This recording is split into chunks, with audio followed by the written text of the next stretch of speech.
Welcome back to the Construction Business Blueprint YouTube channel. So today we're going to look at the 3 most expensive mistakes that construction business owners make, and we're going to go through it with the real numbers, the real metrics. So I've kind of summarized the 3 mistakes. Of course there's multiple mistakes that people make all the time, but these are the most standout ones, the most common, and it's 3 mistakes that are quietly costing trade and construction business owners tens of thousands of pounds every single year.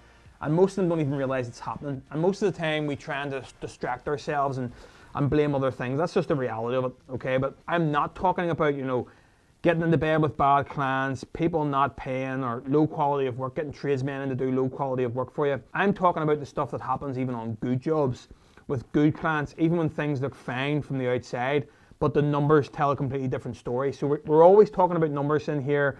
We're always leading all of our lessons, all of our teachings, everything we do with metrics and facts and figures. But I'm going to look at 3 major mistakes, real numbers, and we'll just go through them one by one. So mistake number 1 is mispricing prelims. If you're listening to this and you don't know what a prelim is, then definitely listen on.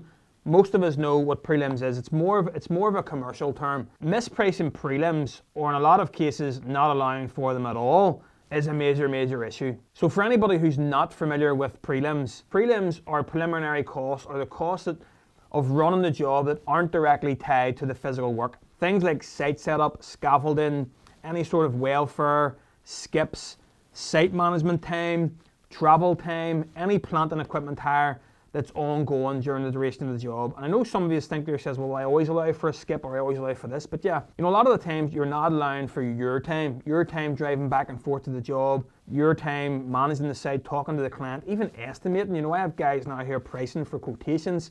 I have guys here pricing for what they're calling design for jobs, but realistically it's just how they get to a quote. And they're pricing for that now too, separately, and taking it off the job. So, prelims is massive. It's the same as like the overheads. Prelims and overheads kind of work hand in hand as well. There's kind of unforeseen costs. Everybody knows we need materials, everybody knows we need labour, but what about all of the other costs that the business incurs on the projects? So here's what happens. A construction business owner prices a job, they price labour, they price materials, they put the markup on top, and they think that they're done. But the prelims, they get lumped in with no real thought behind them, or they get completely ignored. Like the price of skips and things now are scandalous, but are you putting an exact science behind it, or are you just allowing for a skip in every job? Maybe the client says, I'll get my own skip, or whatever else, but there's far more in it than just that. So what happens is the jobs start, and all of those costs start coming out. Skip hire, scaffolding erection, the extra management time on site. And where does that money come from? It's coming out of your profit margin. The profit you thought you were going to make on that job quietly gets eaten away before you've even finished the first week. And the job still looks busy. You've still got men on site, you're still on target, everything's still moving, the client's happy, but your margin or your markup is slowly eroding away. And you don't find out until the job's done and you sit down and do the numbers. Or, like we talk about in here, 9 times out of 10, we don't even do that reevaluation on the job, and there's just no money there, and we don't understand why, and we're sort of left scratching our heads. So the fix is simple. It has to become a habit. Before you price every job, you build your prelim schedule. You go through every cost that's going to be associated with running that job outside of labour and materials. So not just doing the work, but pricing it properly. And then you put your margin or your markup on top of the whole thing. Because if you're not pricing prelims, you're not pricing the job. You're just guessing, and again, guessing costs money. So to give some examples of how you would factor that in, if it's not obvious, if you don't have a big commercial team where you've got estimating, QA, quality control, QS, all that stuff, site management, site foreman, price, like I plan on visiting site twice a week. So factor in a few hours of your time every week going to site, and the mileage, put 45p on from your house to the job, and factor that into the costs, and then you're covering for your diesel, your time, or whatever else. Or yeah, if you are and you can do so, factor yourself in as an overhead. Depending on the size of the team, depending on the size of the business, we can make this suit to whatever you want. So if you've got that question, write it down and be sure to reach out and ask me what way you should approach this in your business specifically.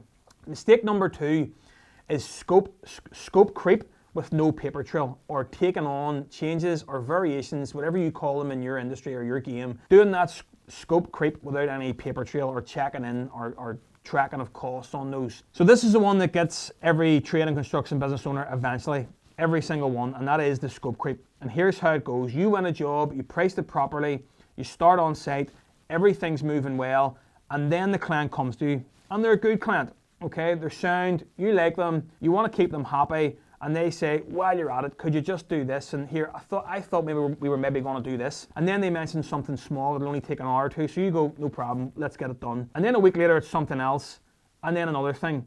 And then when you're not on site, they're asking your men to do things, and your men have seen you just saying yes and trying and keep the client happy, so they do the same thing. And before you know it, you've done an extra week's work across the course of that job. If that's a long duration job, that could be costing you a lot of money. Extra materials, extra labour, extra time management, and even just talking to the client about what they want and what they thought they were going to get, and talking to your guys on site is wasting time. And none of it was in your original price. And because it all happened in wee bits and pieces, as we call it here, nobody really noticed, including you. So it's easy for these things to fall under the carpet. The small pounds here, there, the small hours here and there, the small material increases, you know, they're not seen week to week or day to day, but over the course of the project, they will fairly mount up. And at the end of the job, the client is absolutely delighted. So you think you've done your job, and they're singing your praises, great reviews. They're going to recommend you to everybody you know. And you're sitting looking at the numbers going, we should have made more money in that job. Where did the margin go? And the scope creep got it. That's where it went. So I'm not saying don't look after your clients. Looking after your clients is how you build a great reputation and a great business. But there is a way to look after your clients and still protect your margin.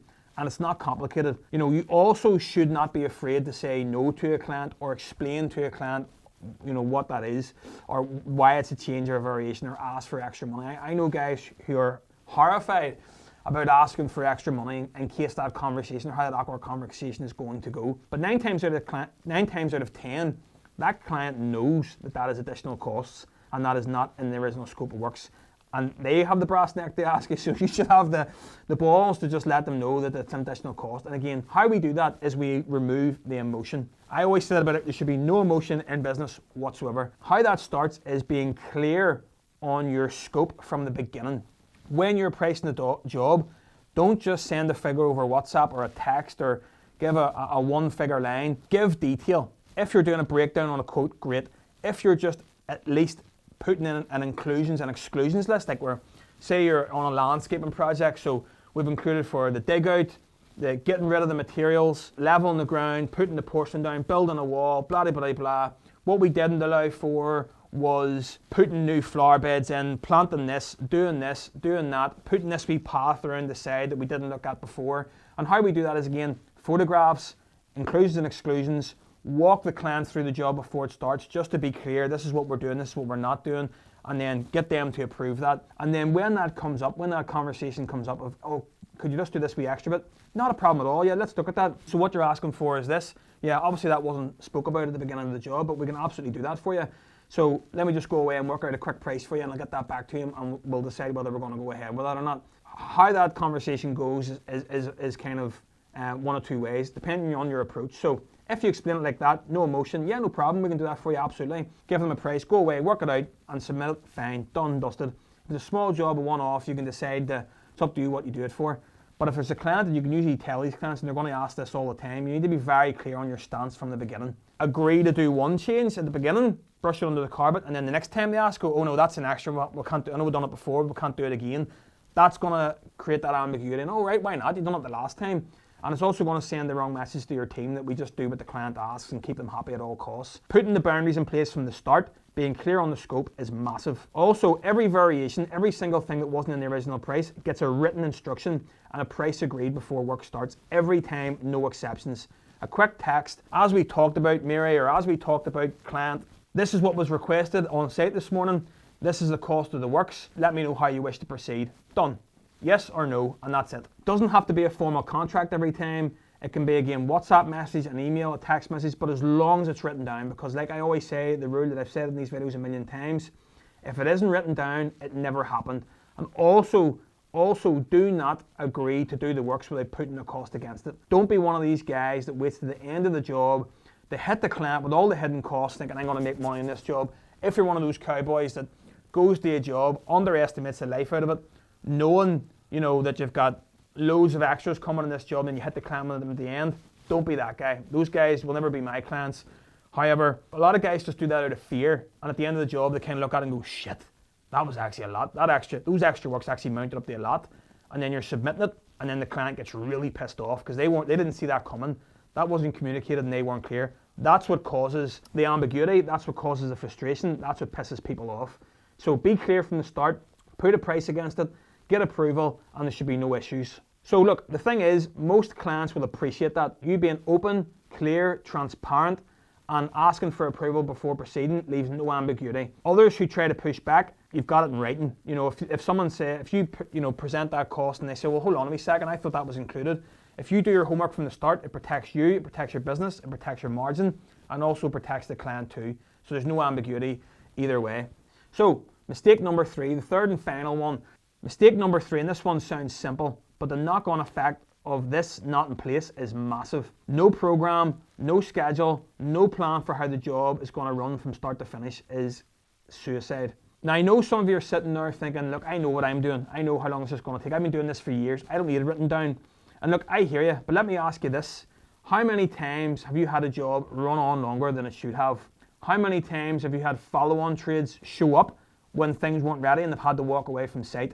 Or the other way around, your guys are ready, the follow-on trade wasn't there because he's had the same issue, or you were there ahead of time and you haven't given the guys any notice and they're not available and now the job's at a standstill. How many times have you had a client chasing you for a completion date and you genuinely didn't have an answer for them because it wasn't clearly communicated at the start and you kind of have no idea what's going on or if that guy is even coming or not? And what happens without a program, without a plan? It creates stress. It creates that ambiguity again. You're always reacting, and reacting is expensive.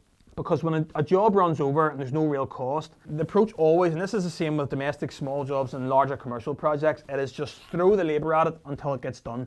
Do the job at all costs because we need to get it done to protect the client. Your guys are on the clock, maybe you've got another job starting and now you've got a resource clash. Maybe you've promised the client a completion date and you can't deliver it, and that relationship then takes a hit. So all of that is avoidable, and it doesn't require complicated software, hours of planning. It requires a basic program. So rather than doing a sort of pie in the sky rule of thumb when you're writing your notepad on site and just going, I reckon this will take me 10 days. I had a conversation actually with a client recently who has taken a step back from the tools. He's not on site every single day, so he had allowed on a project that he priced for me, not priced for me, but he showed me the price, he shared it with me, that he allowed 3 men for 12 days on a project, for example.